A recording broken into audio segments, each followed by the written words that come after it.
New COVID-19 case numbers in WA have fallen by more than 1,000 overnight, with 2 more historical S recorded.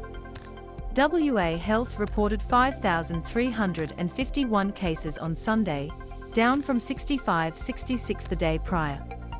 It compares to the record 9,754 new cases reported on March 30th, just shy of the Chief Health Officer's estimated peak of 10,000 daily infections.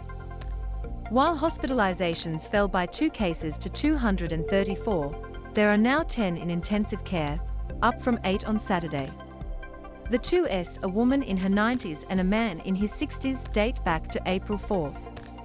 Health Minister Amber-Jade Sanderson has previously said hospitals aim to report COVID-S within 24 hours, but it could take longer to determine whether the virus was the cause, as opposed to other comorbidities.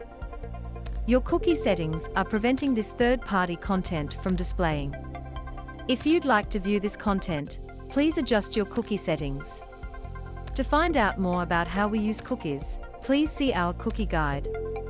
The latest bi-weekly data update showing how actual case numbers were tracking against modeling, released on Friday, showed hospitalizations and ICU admissions were well below expectations. Opposition Treasury spokesman Steve Thomas seized on the numbers to reiterate calls to ease restrictions further, convinced the peak had already been reached.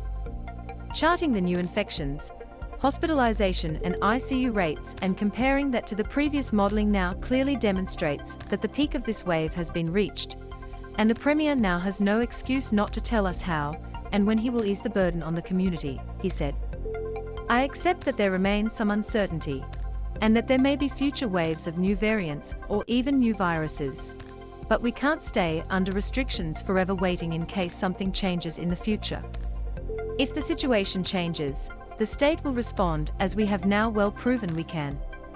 Announcing the easing of restrictions from Level 2 to Level 1 from March 31st, the McGowan government advised the 500 patron limit for licensed hospitality venues would last for 2 weeks only, ceasing on April 14th.